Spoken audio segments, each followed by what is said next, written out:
from the Anioma Oshimili side of the River Niger, and we hear that people who are not mainstream Igbos, the Igbos in Delta, the Igbos in rivers, Igbo subgroups, are also good enough to represent Igbos. But the dilemma here is that people from all the other ethnic groups that we mentioned, they also belong to the South-South. They are not mainstream Igbos. So why is this, a big issue about we are also Igbos? Because if the thing goes to Igbo land, we too are part of the Igbos. And if so, who are your favorite candidates, possible candidates from the marginal Igbo group? You talked about mainstream Igbo. What is that? I don't think there's anything called mainstream Igbo. Because, you see, if we go back a little bit in history, even from the coup that brought, that truncated Nigerians' democracy, as far as I'm concerned, and put us in the country which seemed to be in 1966, one of the major participants was a young man he was a major, Nzeogwu. He's from Okpanam. Okpanam is just 2 minutes away from Asaba. It's more or less the same place as Asaba, which makes him an Oshimili Igbo person. From that axis, the Anyocha Oshimili area, we speak exactly the same kind of. When I have a discussion with any brother of mine across the Niger, he understands what I'm saying. There might be little fluctuations of one word. We can say shine, they can say rine, and little things like that. But in the main, it is the same dialect, it is the same language. Now, when you look at even the effort of the Biafran War, and I want to talk about personal experience here, you will see that the Oshimili Anyocha Igbos were even the ones that bore most of the brunt of that war.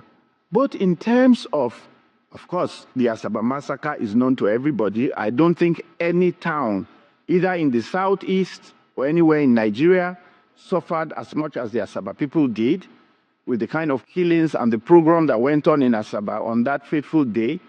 Why was that so? If you think those people, the federal troops did not have enough intelligence to tell them that this town was solidly behind the Biafran agitation. My late father was a medical doctor who was practicing in Benin at the time when the Civil War broke out. I was barely 6 years old, my two elder sisters. And my mom is of the Yoruba extraction. She had a choice of taking us to her parents in Ibadan where they were living. But she said, no, wherever my husband is going, I'm going to go with my husband. And they put us in 2 cars and we went across. They went to look for an old friend of his, they were all in Benin, who lived in Oka, Chief Dom Mosu Njikoka, as they called him. And we stayed with him in his house in Oka, and both families became one, and thereafter we ran from one town to the other throughout the 30 months of the Biafran Civil War.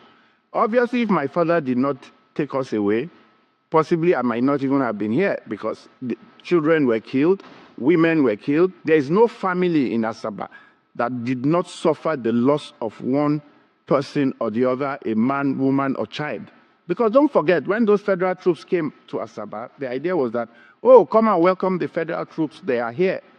And they all gathered the people in the open field, and then they opened fire on them.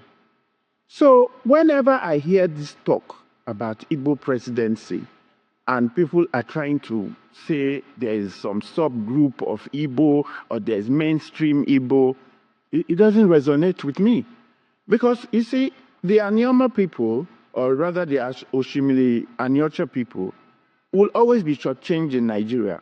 Let me tell you a little story. In 1999, when the new democracy started, it was everywhere. It was an open secret that the person that was tipped to be the secretary to the Federation at that time was Chief Philip Asiodu. He is my godfather, he's my uncle, he took me into government. We all know his antecedents, super palm sec, very cerebral and everything. is one of the custodians of Nigerian history and political economy and everything.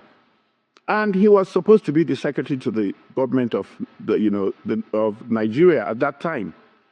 And just before the announcement was made, they decided that, oh no, since a Southeasterner, an Igbo man, was going to be number 3, that is the Senate president, the Wazobia thing. There was going to be a president from the West, a vice president from the North, and the Senate president from the East, as it were, who was an Igbo man. Now, they refused to make it. He was not confirmed as the SGF anymore, which was supposed to be like number 6 or whatever in the hierarchy, because he was an Igbo man. So at that time, he conveniently lost that position because he was Igbo. But they didn't remember that he was also South-South, because the whole idea, they said they had to look for a true South-South Nigerian, and that's how Ufo Tekaite was made the secretary to the government. So you see, when it's convenient, we are not Igbos. When it's convenient, we are South-South. When it's convenient, we are not South-South. When it's not convenient, we are not Igbos. So you see, they can't keep picking and choosing for us all the time. And it is particularly heart-wrenching when I see, hey, we know how Nigeria works. Whether an Igbo man will be president, only God knows. Personally, I want to see that happen, even if you say, yes, the Igbos from the Southeast, have not enjoyed it at this time. But also the Igbos from Anyota Oshimili, who have a skin in the game and who have suffered everything the Igbo man from across the Niger has suffered, has also never been. Don't forget that when Midwest was a region, the first premier, that is the only region that was even created by a referendum in Nigeria, when there were just 4 regions in Nigeria. The first premier was Chief Dennis Osadebe. Yes, he was from Asaba. And he was the premier of Midwest States. Yes, Midwest region, rather. So what I'm saying is that we never lacked the manpower, the capacity of human beings, or that human capital that can deliver on that kind of mandate as the president of Nigeria. So to keep shutting the door at us, using all these, little colorations that are always brought into the matter, you are South-South now, you are not Igbo now, you are not mainstream Igbo, it just doesn't make sense to me. That is the truth. I just want to put the record straight in terms of what it is we are doing as a country. You see, there are too many injustices in Nigeria already that we are complaining about. I, as an Igbo man, am complaining that an Igbo man has not been president. My father is from Asaba, but he is Igbo. And that is what we are talking about here. That makes me come from the South-South as a geopolitical zone and an Igbo man. There is something my father used to say. He will always start by saying, Oboro nande mona fozo. If to say the spirit can see. Yes, assuming the spirit has the ability to fight for us. Most of these guys that are making these assertions, that are trying to use propaganda, media propaganda most especially, to divide us, whether it is called South-South or called Igbos or mainstream Igbos or fake Igbos, thunder would have killed most of you. Thunder would have unalive and kpai most of you. And I've repeatedly explained this, that if thunder truly can be sent, most of these guys will not be living. And I'm not only talking about whether it's Ile Binu or Yariba person or all these Igala miscreants that are coming to distort our originality by claiming that we are not truly Igbos or that we are just sub-Igbos, whether we are in South-South that is not in the Southeast. I'm not only talking about them, even some of our Igbo brothers. I've seen some people who have met me and say, I say I'm from Delta. The girl will say, Betuna Burundi Igbo. Because you might think that this propaganda is only coming from those outside, even those within us. And I understand why it is so. But assuming that the thunder can be sent, assuming say this thunder fire you, na true, they fire people. Most of our ancestors who fought on the side to defend our Igbo-ness would have raised from the grave to send good thunder to you guys. This same Abati is the one who come to the public TV and claim that Igbo doesn't sell land. For more than 1 year now, I've been an ambassador of the West City Estate. And I've drawn the attention of the media house. Come and I have not seen a stranger pricing our land though.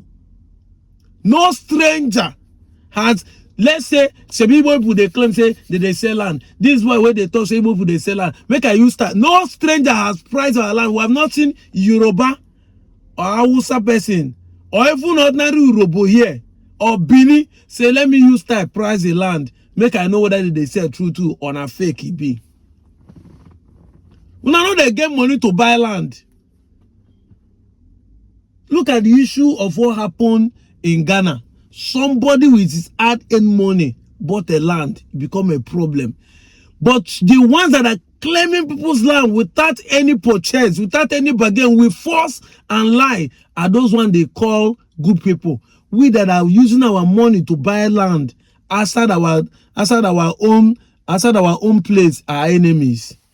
Igbo people want to claim land, Igbo people want to claim land, Igbo people want to dominate you, Igbo people want to dominate you.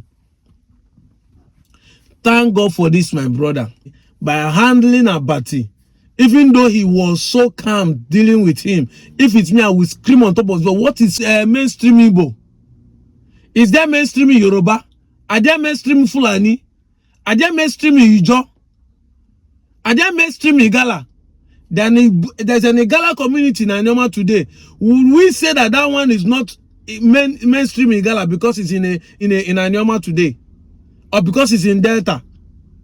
So only the ones in Kogi are the mainstream. But do I blame them? No. I say blame ourselves.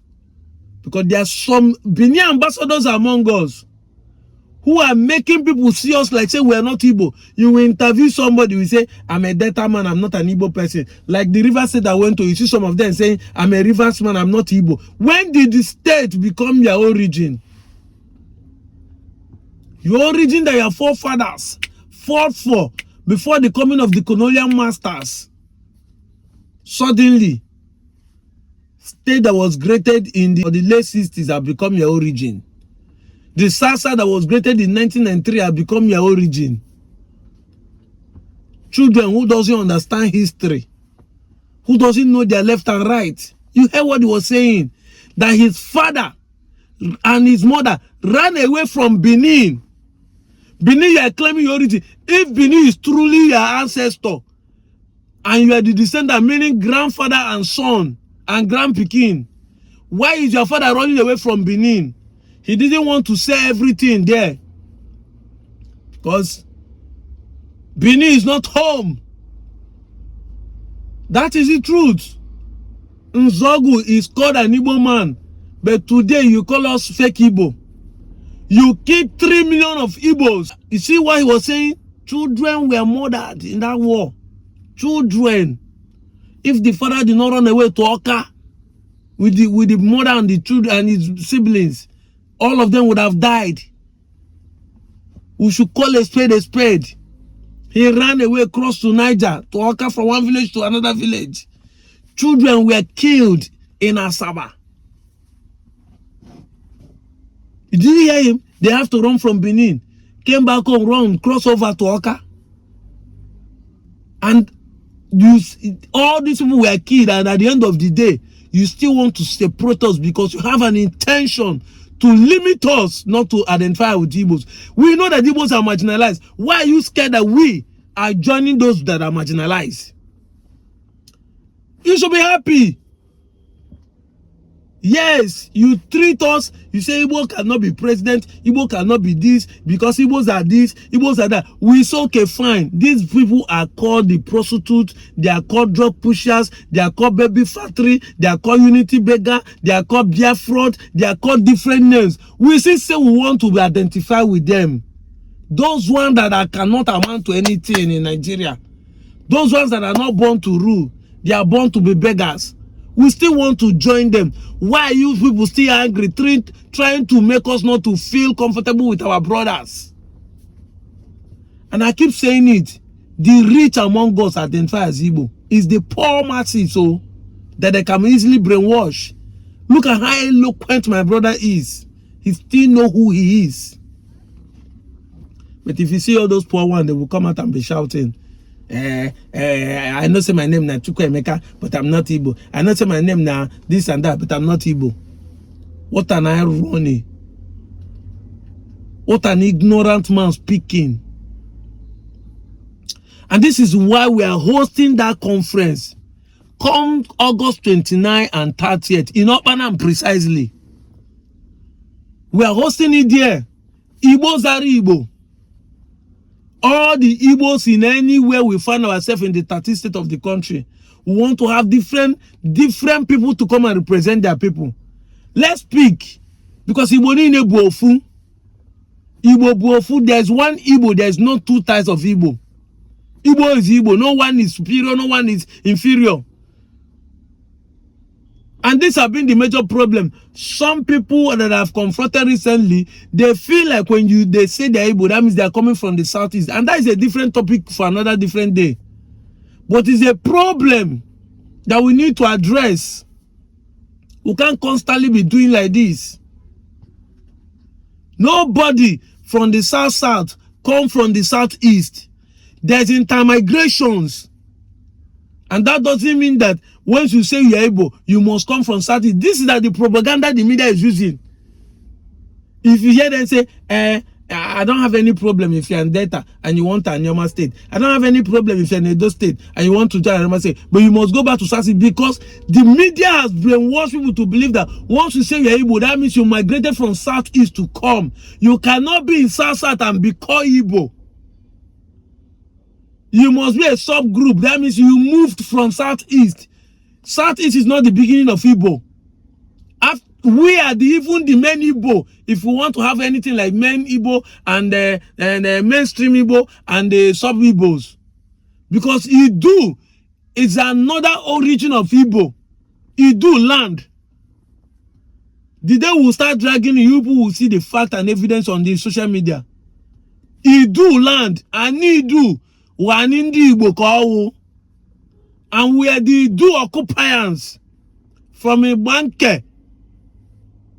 Eka Okwane. These are the problems some of my Eka and Okwane are having. Once they say they're Igbo, they feel like if they say they're Igbo, their clan identity will diminish. Okwane will stop existing. Because people will not start seeing them that they migrated from Southeast. No, you did not. You did not. You are no Okwane man. I logically explained this thing yesterday in the TikTok video I was doing. Before you answer Okwane, what language were you speaking? Because there must be a language before a name. Every name of every community, even the name Ibie, comes from a language you speak. The first man and first woman who came to that place and form a village, before they start giving birth, even if now two men first come before women join them, there's a communication they have. It is from the communication, it's from the language that they used to speak, they will name a village. So before your village has a name, there is a language your village is speaking. Why is your village speaking Okwane? Why is it speaking an Igbo dialect? You say it's similar, it's similar, it's similar, it's similar. Why is it similar? Why is it not similar like Bini or Yoruba or even Urobo that you are sharing boundary with as an Okwane man? That should be a concern to you. That should be how to reason. You should logically reason something. Even if they say they bring evidence, you say no, this is Oyibo man that write them. He might actually be writing it to favor the Igbos. If they go internet, you say no, na person put them for Google. You now think. Your forefather that started your village. The man that started the village. What was he speaking? What language was he speaking? Then I'll be telling you, Igbo people, it's because 5 people are there, Igbo people came and dominate them. Is that how it works? 5 people are there, and Igbo people came and dominate them. Why don't your people move and dominate the Igbos, Unko? Is it a crime that you people cross over to Niger and take over? But if you understand this, it makes sense to you. That before you even bear Igbo names, your village names and traditions were, and they were communicating with some languages. What were they speaking? If they are not speaking Igbo, they wouldn't have agreed to name their village Igbo name that has meaning in Igbo. Maybe today they are changing the names in Yoruba land. Can you change your name to Bini? Or change your name to Yariba? Yes, they're changing some names of street and bus stop, Charlie Boy bus stop, area father are changed to Bado because they want to identify, tell you, say this is Yoruba land. Fine. And I love what is going on because I've said it time without number. If Igbo does not want to learn how to come back home and invest, maybe what is happening will make them come back home. I see everything from positive light, not in negative light. I'm not saying you should leave there entirely, but bring your major investment back home.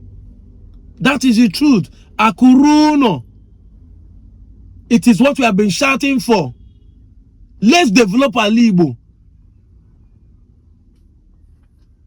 If we come back home, all this one are shouting seaport, seaport. If you come back home, I've given this crew every time you can get your seaport.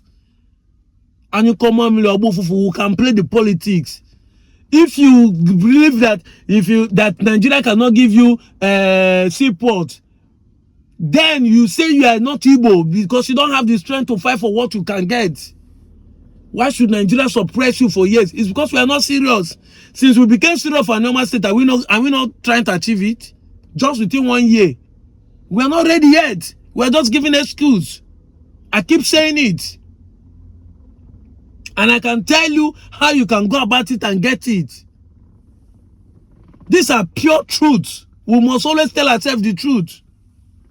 Now that they're changing those names, doesn't it reflect Yoruba? It reflects that they want to let you know that Lagos is a Yoruba land. No doubt about that. It's a Yoruba land. It's a southwest region.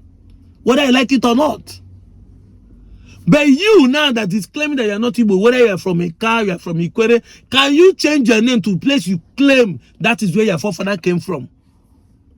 Let me see how you will claim the name that is there and put another name and what it will sound like. If you cannot use your sense in the 21st century, nobody will use it for you again. If you don't have sense, you are gone.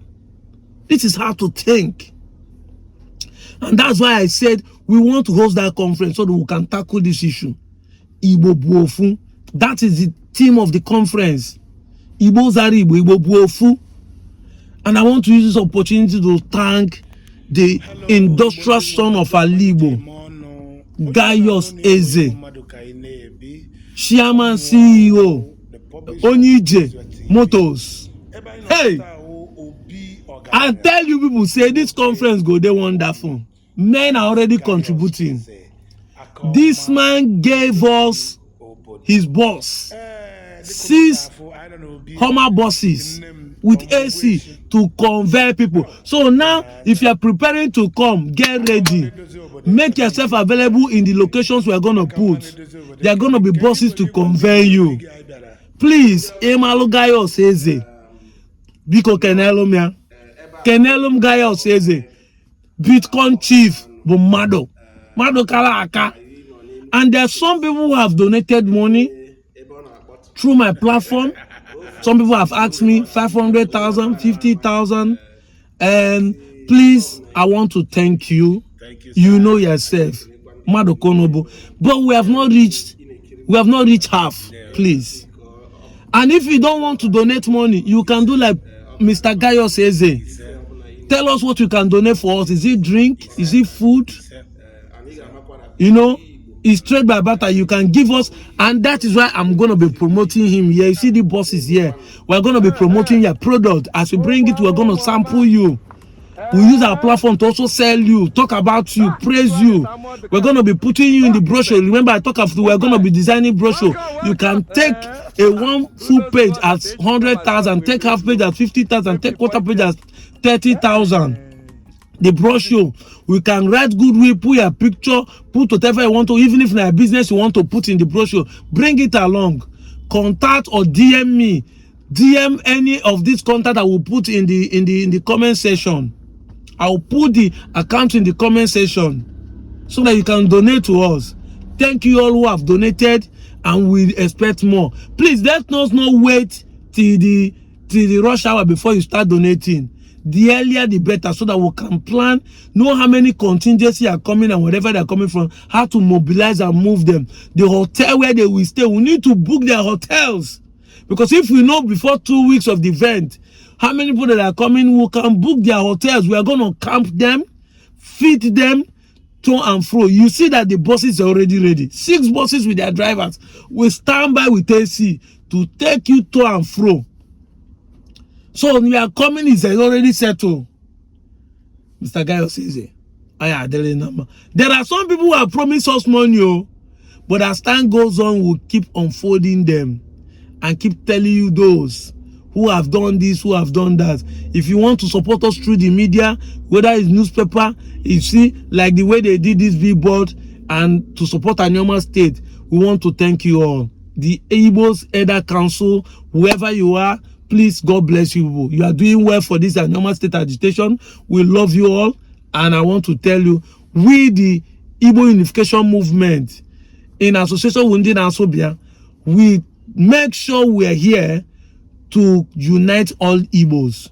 I'm out of here, John. Mwah.